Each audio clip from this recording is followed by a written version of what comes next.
Welcome back in. This segment of our program brought to you by Daniel Hood Roofing. Folks, it's not easy to find contractors you can trust. It's hard. But I guarantee you, you won't find a roofer more conscientious, more determined to get you the right roof than Daniel Hood and Daniel Hood Roofing. Got more awards and certificates than anybody in town, more training. But when it comes to taking care of people, I don't know that I've ever met anybody as a contractor who worries more about doing the right roof, the right job for the person than Daniel Hood and Daniel Hood Roofing do. That's honest assessment. Guys on my desk, guys on my show who have used him say the same thing, and I've heard it from people who aren't associated with the show, who thanked me for telling them about Daniel Hood Roofing. Check out DanielHoodRoofing.com today. See all the testimonials from people like yourself who've already used Daniel Hood, and you'll find out what the rest of us have found out. He does a really good job. All right. A couple weeks ago, we showed you 3 likely scenarios for the SEC's new schedule format once Oklahoma and Texas enter the league. One of those, as I said, is still the front runner, the one we picked as the front runner, still the front runner. But there's a dark horse that popped up this week that I thought was interesting. So I wanted to talk about that and just put it out here and let fans see it and let these guys tell me which one they think is better. If we've got that graphic, let's go ahead and throw that up. Don't know that we do. There we do. Yep. All right.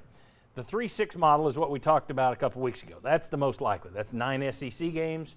That's 3 permanent foes. You know, you pick 3 rivals for each team. You got them every year. And then you rotate 6 foes. And that means you play all 15 schools home and away in a 4-year span. And I think that's what most people are wanting. I think that's probably what you're going to wind up with.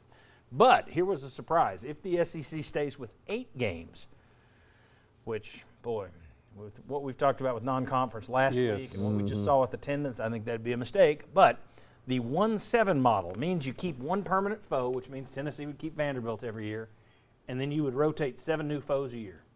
So you'd go through 7. And that would mean you'd play all 15 foes home and away every 6 years in the SEC. So that's still out there. Very quickly, this is a segment where we can catch up on. I don't think this is going to be a long discussion. Anybody here, Vince, I'll start with you.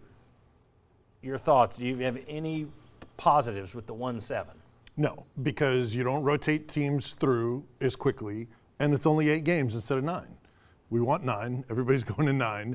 And I think the most important thing with this new schedule is getting everyone the experience home and away with everybody in the league because it's pro student athlete. It's pro fans, too. So that's by far the better of those. Well, 1-7, the one positive is Vanderbilt becomes your permanent, isn't it? I mean, to if me. you're a coward, yeah. Yeah, I hate that. I look at that and say, if you gave me the choice of Alabama or Vanderbilt being your permanent, I would want Alabama. And that's who I think most people thought it probably would be. Yeah.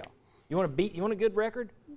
Beat the good teams. That's my view. But I just remember why the general was hired. I'm in the minority. Well, that's when Vanderbilt was good. That was right. Beat the best team in the league. But I'm in the minority. I think most people would rather have. They look at it the way you did, which is, I like this. We don't only have to play Vanderbilt. Of course, everybody else rotates through. Yeah, but the best one I think is the one we talked about, the 3-6. Right. I mean, what happens every 4 years? Right. That's how I look at it. I mean, that's still a pretty long time to me. Any positives? It's at least No. one. Okay. The 1-7? No, the 1-7 I think is just for so many different reasons. Just give me more better games. And here's the thing, I'd rather see Vanderbilt than the Akrons and Bowling Greens and all of those. So if that's your permanent opponent, so be it. But no, do not like 1-7. All right, here's one that's getting talked about nationally, okay? And it's leaked out, and that is the SEC doing a little bit more expansion and then starting their own playoff. Greg Sankey fed up that his own 12-team playoff idea that he worked on for a year got nixed by some of these other conferences. He just says, you know what?